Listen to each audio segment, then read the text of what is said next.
Coucou, il est 7h30, on est le matin et on est super content de vous retrouver. Bah ouais, on a joué les prolongations, on avait décidé parce que tout le monde avait tellement envie de vous expliquer qui ils sont, bah qu'on a continué encore un petit peu. C'est parti, c'est le réveil de l'Alpe, c'est maintenant, venez.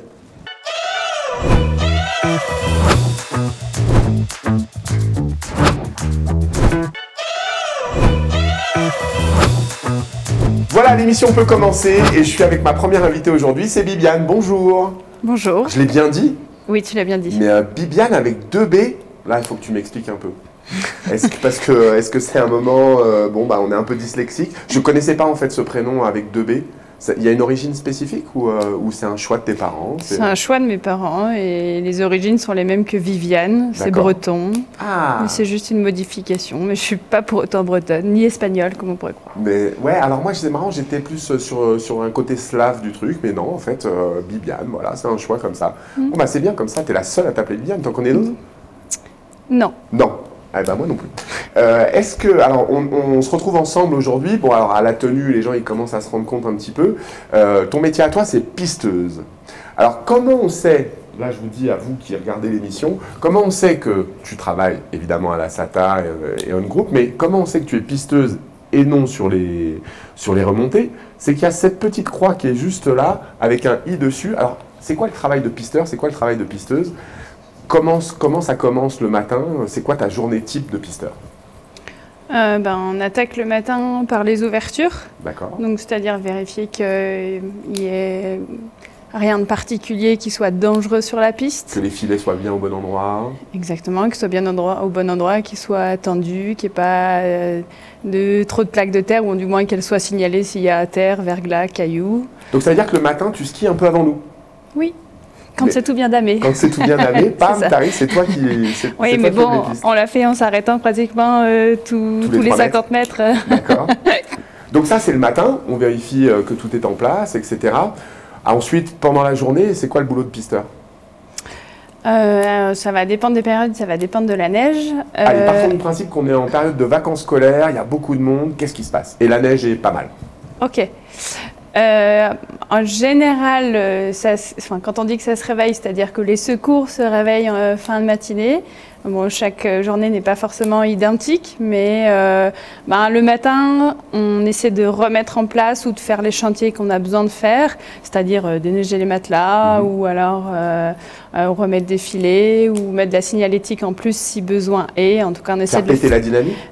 Non, alors ça c'est avant les ouvertures, faire péter. Ouais. D'accord. Et c'est quand il y a des chutes de neige. D'accord. Et voilà, et une fois qu'on a fait un peu tous nos chantiers, c'est entre autres de la permanence, et notamment pendant les vacances scolaires, la permanence, elle n'a pas trop le temps d'attendre, puisque les secours s'enchaînent assez rapidement. Bah oui, parce qu'en fait, tu nous le dis, là, les secours, c'est aussi beaucoup votre rôle pendant la journée, une petite blessure, quelqu'un qui a du mal à repartir, on vous appelle, et c'est vous qui allez chercher. Ouais.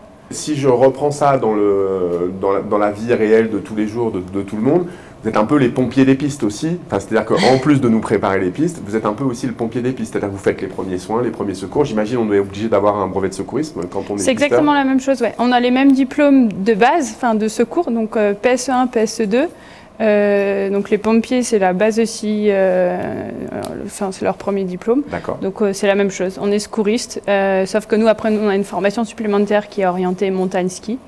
Et après eux ils ont des formations supplémentaires pour le feu et compagnie quoi. Mais en fait c'est ça sans le côté un peu militaire quoi. C'est ça, c'est un peu... Je ne me prononce pas. Non, moi, je me permets, si on a reçu le patron de la caserne des pompiers, on a vu que c'était le côté militaire, mais funky quand même, c'était assez rigolo. Ça va. Ouais, non, c'est quand même assez rigolo. Bon, ok. Donc, on espère que les gens qui nous regardent auront le moins à faire possible à vous pendant ces moments-là. Puis après, arrive la fin de journée. Alors, je dois te dire que j'ai vécu un truc assez extraordinaire une fois dans ma vie ici. C'est que je suis arrivé en Haute-Sarraine un peu tard, pardon. Et du coup, derrière moi, il y avait toute la team pisteur. Et je ne me suis pas fait pousser, c'était vraiment très sympa. Mais je crois que c'est la piste où je me suis marré le plus parce que justement, je me sentais hyper en sécurité. Je me disais, vas-y, tu peux y aller. Donc ça fait partie de votre boulot aussi, vérifier qu'il n'y a plus personne sur les pistes. Exactement. Et ça, c'est le soir, à partir de quelle heure vous commencez ? En fait, ça va dépendre des pistes, puisque ça va dépendre des remontées. Ouais. Il y a certaines montées, plus on va haut, plus les remontées ferment plus tôt. Et donc, du coup, effectivement, l'idée, c'est de laisser personne derrière nous. On passe les derniers.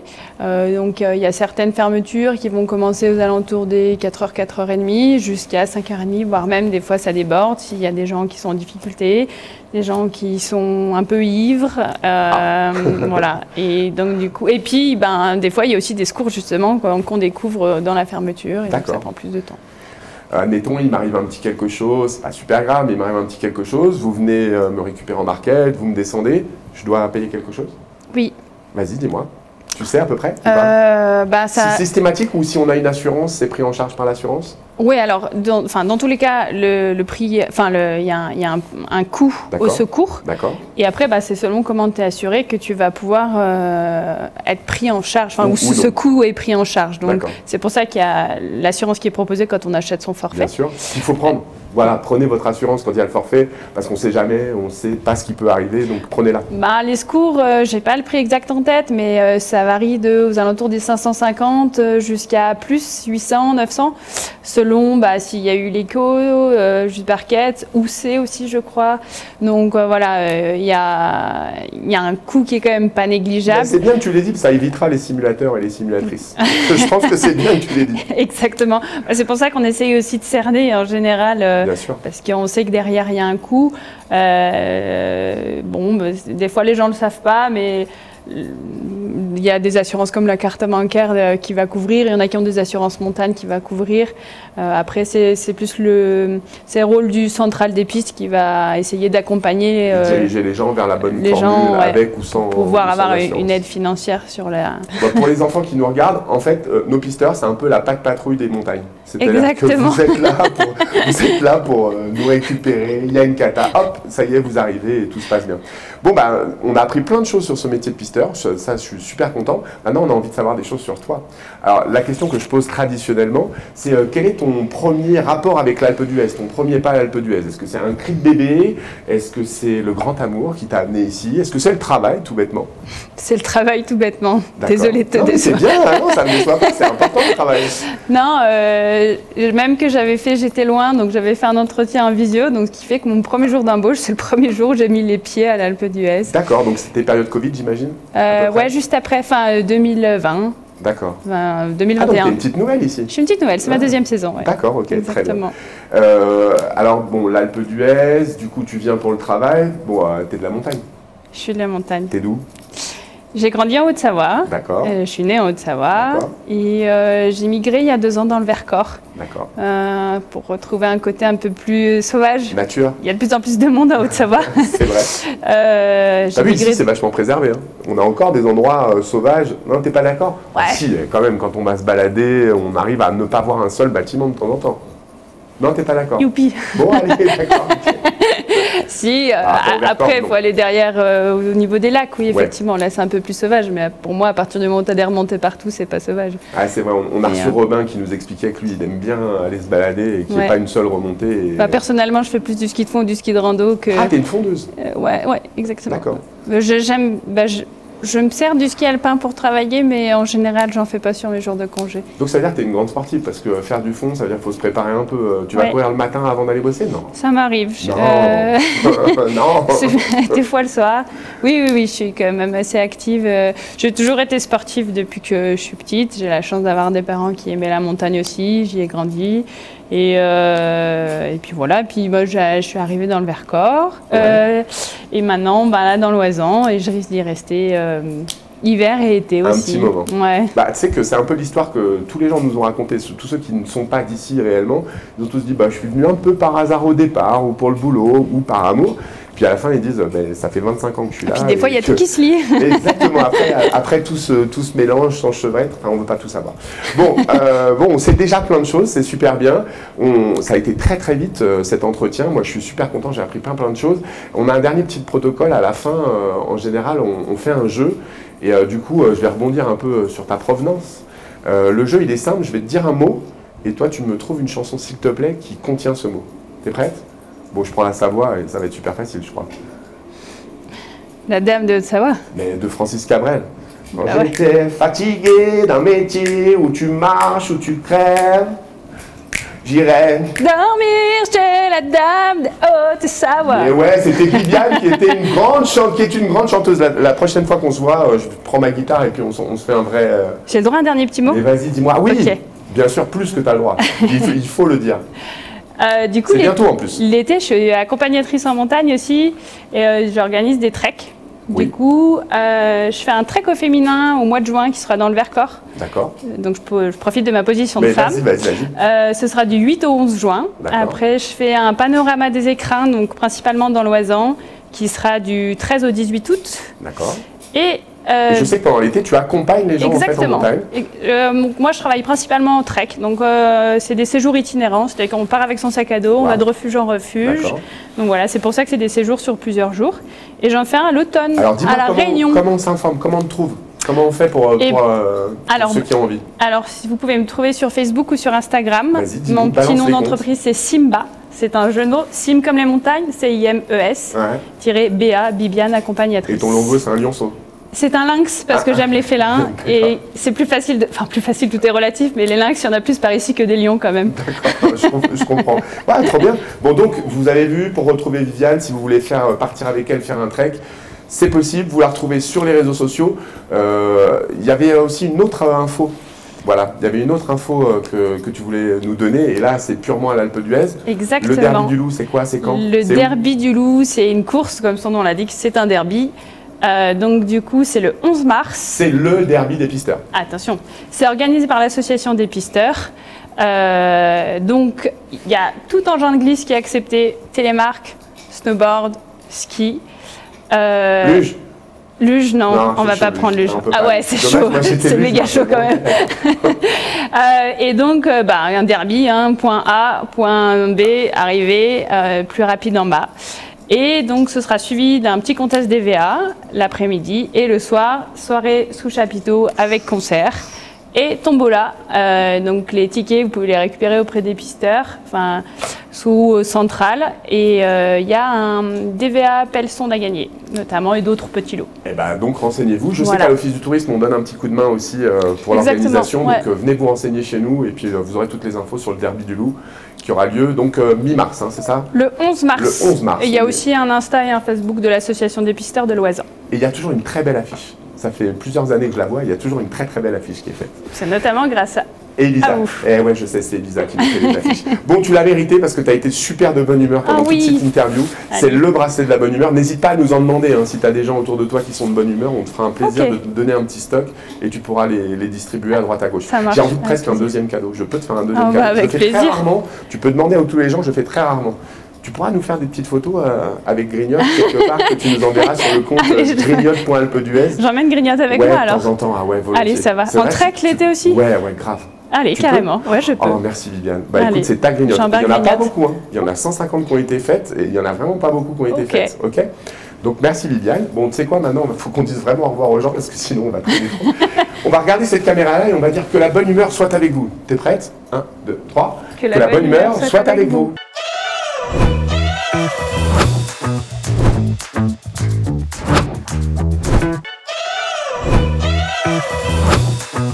Voilà pour cette dernière émission. On souhaitait vraiment recevoir quelqu'un, ça nous tenait vraiment à cœur. On reçoit Jean-Yves Noiret. Bonjour Jean-Yves, ça va? Bonjour, très bien. Ouais. Alors voilà, on a reçu un petit peu. Moi, j'ai découvert tous les habitants de l'Alpe d'Huez. On a reçu un peu tous les visas. On finit par celui qui est le bienveillant autour de nous et qui nous donne les consignes, qui nous aide à évoluer. Parce que tu es le maire de l'Alpe d'Huez, pour celles et ceux qui ne le savent pas et qui nous regardent. Alors, maire de l'Alpe d'Huez, qu'est-ce que ça veut dire? C'est quoi ton métier au quotidien? C'est quoi tes journées en général? Le métier de maire, c'est un métier qui comporte beaucoup de facettes, en fait, qui d'abord mobilise à plein temps, bien sûr. Pas jour et nuit. Une partie de la nuit, parce qu'on a beaucoup de secours, beaucoup d'obligations d'être sur le qui-vive, y compris la nuit.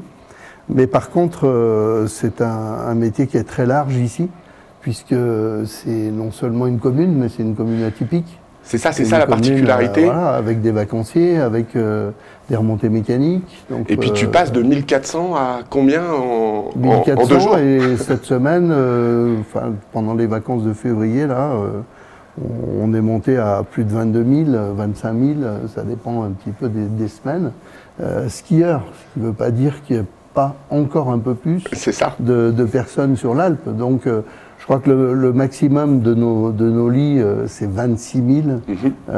En fait, on a souvent 22 000 skieurs et puis derrière des personnes qui viennent skier à la journée, ce qui explique qu'on est à peu près sur ces mêmes bases en termes de lits. D'accord. Et d'ailleurs, ça va évoluer. On sait que de temps en temps, il y a un peu de travaux pendant l'été ou pendant les périodes creuses.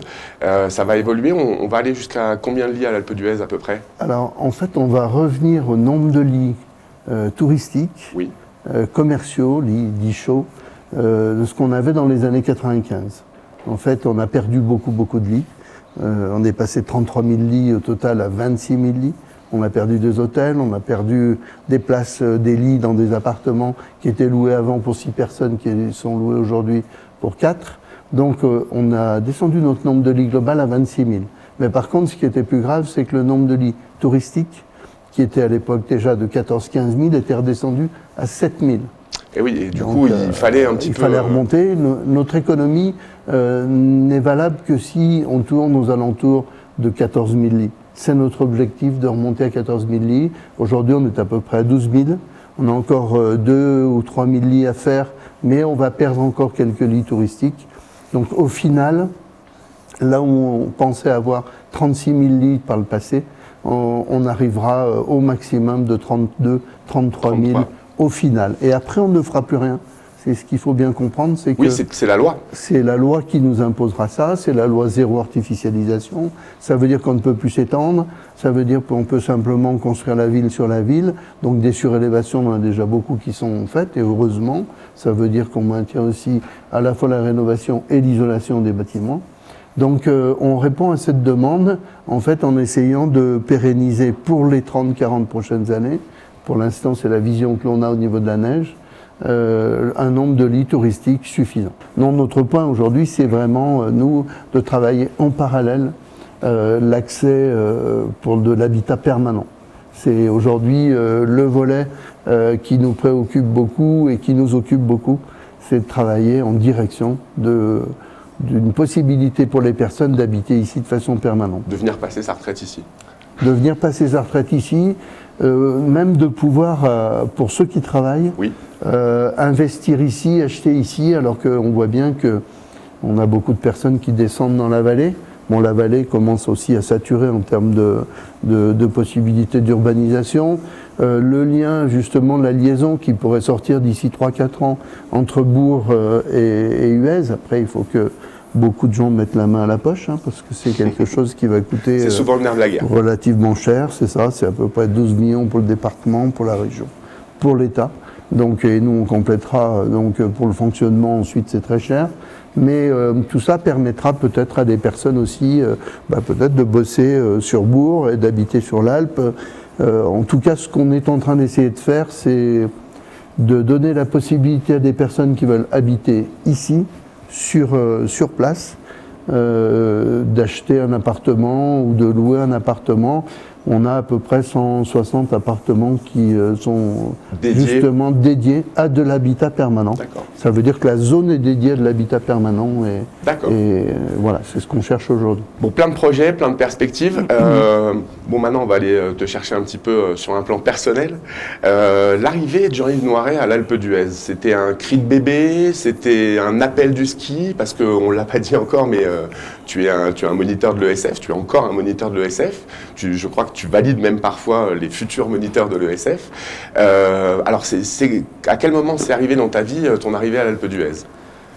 Alors moi, je suis natif du village d'Oz. D'accord. Et à l'époque, les jeunes du village ne skiaient jamais à l'Alpe d'Huez.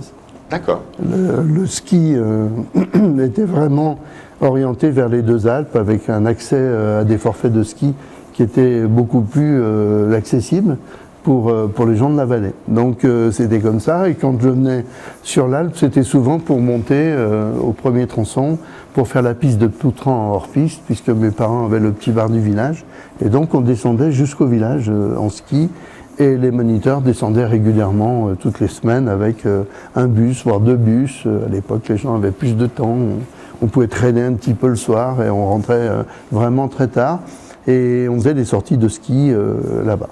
Donc moi je suis arrivé ici parce que des amis, j'ai fait un IUT de génie thermique, j'étais un peu jeune, donc un peu trop jeune d'ailleurs, du coup pour continuer les études, et en fait je me suis un peu laissé embarquer, et j'ai des amis avec qui j'étais en fac, et qui m'ont proposé de venir passer le monitorat de ski, c'est tout bête. Ouais. Je les ai suivis, Joubert m'a même conseillé à un moment à l'époque sur quelques slaloms, et puis j'ai eu cette chance de le réussir, et puis ensuite par des amis ici, la famille Brun, je suis venu m'installer ici, enseigner le ski, et j'étais conseiller municipal à Eauze en même temps. J'ai fait 2 mandats lorsqu'on a fait la station d'Eauze, donc un jeune élu. Je descendais toutes les semaines dans le col de Ptoutran en pot de phoque pour aller voir s'il y avait suffisamment d'eau pour créer la station. Et bon, c'est un bon souvenir, et on a lancé cette station.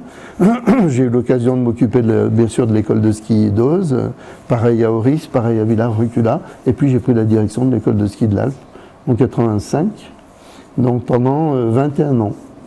21 ans de directeur, 19 ans de membre du comité directeur et de la Fédération française de ski. Je suis en train d'arrêter ce printemps, là, dans 3 mois, je serai libéré de ces obligations parce que j'ai suffisamment d'autres choses à faire. Beaucoup de choses à faire. Bon, ok, bah voilà, on te connaît mieux maintenant pour celles et ceux qui ne connaissaient pas tout ce passé, on te connaît mieux comme ça. On a une petite tradition, on fait un jeu à la fin.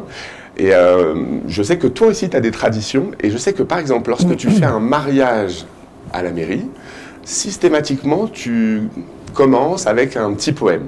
Alors aujourd'hui, je ne vais pas te demander de chanter, mais peut-être dans ta mémoire, il y a des poèmes qui vont te revenir, et le mot que je vais te demander d'utiliser, c'est le mot mairie. Est-ce que déjà, je ne me trompe pas? Est-ce que tout le monde a le droit à son petit poème? Alors, pas forcément tout le monde. Ah. J'ai peut-être 10% des personnes que je ne connais pas du tout, avec qui on n'a pas de relation, on n'a pas d'infos, donc... c'est difficile de dire quelques mots sur des personnes comme ça, mais 90% du temps, bon, des mariages, on en fait une quinzaine par an, une vingtaine, pas plus. Hein. C'est déjà pas. Mais du coup, oui, j'ai l'occasion de demander quelques informations à la famille, et j'essaie d'introduire chaque mariage avec, alors, ton côté avec poète, un petit poème. Alors ton côté poète avec le mot mairie, est-ce que tu peux nous faire quelques vers de ce poème? Alors bien souvent, l'introduction est nous sommes ravis avec Patou, puisque c'est Patou qui officie avec moi. Nous sommes ravis avec Patou de vous accueillir aujourd'hui dans cet espace ou cette petite mairie où nous vous souhaitons tous ensemble de réaliser, bon, ça va pas coller au niveau une jolie vie. Mais par contre, on leur souhaite beaucoup de bonheur, et puis souvent des petites anecdotes qui se rajoutent parce que les parents ou les amis m'ont donné quelques tuyaux qui me permettent de faire...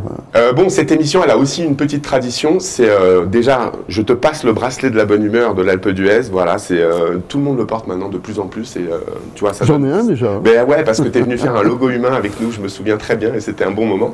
Et puis, bah, justement, on va dire au revoir aux gens qui sont là, et on va leur dire que la bonne humeur soit avec vous. C'est bon? Attention, bon. 1, 2, 3. Que la bonne humeur soit avec vous.